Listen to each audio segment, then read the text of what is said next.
Hi, welcome to Talking with Jeffrey, and I'm Jeffrey. Lately, I've been thinking about how in this country that the government officials have been putting their political party platform's vote ahead of the American people. I'm no conspiracy theorist, and this channel isn't on conspiracy theories, but there's the tiniest minority in the elected office to where they do put the people first and party second.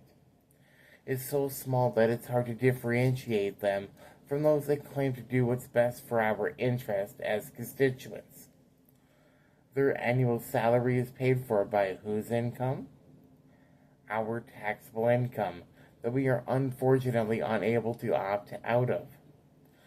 We have the government claiming to do what's best for us and claiming to uphold our civil liberties. How is it upholding our civil liberties if the government is actively arresting and imprisoning us for smoking marijuana, public consumption of alcohol, and for setting age limits to 21 for tobacco-related products? If 18-year-olds can serve their country, be enlisting in the armed forces and dying overseas, then they are old enough to smoke, drink, and whatever it is. Age 18 in the United States used to be considered when one became an adult.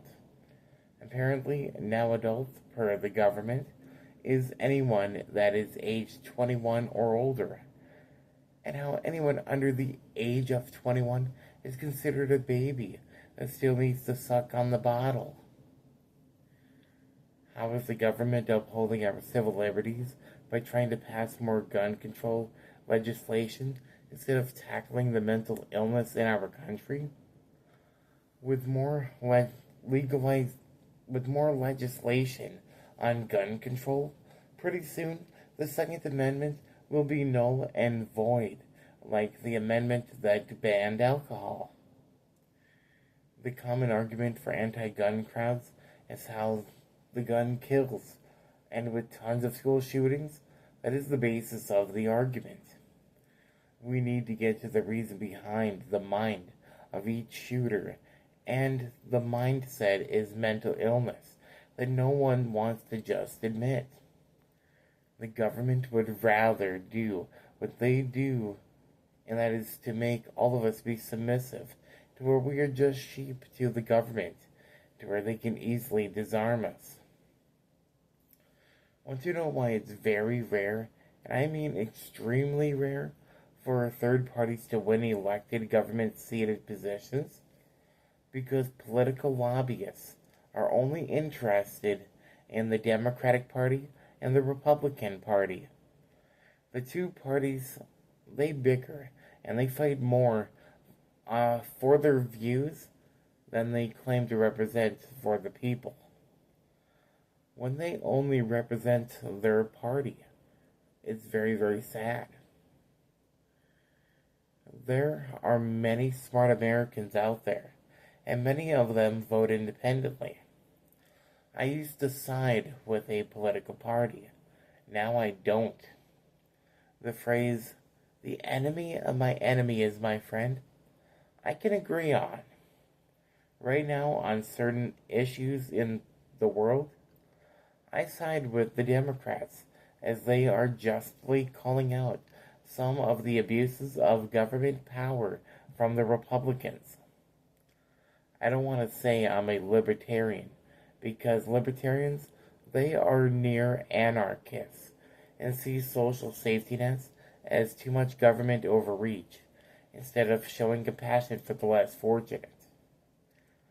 I am an independent, where I vote on what's truly best for our country. On another note, the government shows that they do not care about us, so they are evicting people from their own homes if they fail to pay property taxes on homes they outright own. If they fail to pay the government their land rent, the government takes ownership by a legalized eminent domain, to where they put the home back out on the market for people to buy. And there are too many people homeless and the government is truly doing nothing about it. They are doing nothing to reduce or eliminate this issue. I do believe strongly that housing is a fundamental right for all humans.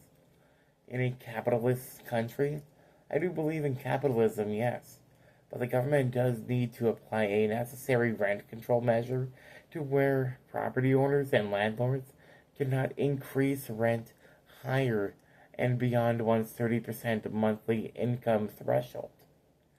Many Americans are living in poverty, so why increase the chances of those living already in poverty to become homeless?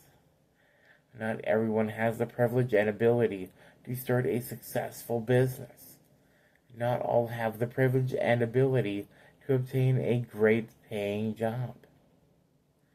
Down in the comments, let me know what you think on this issue.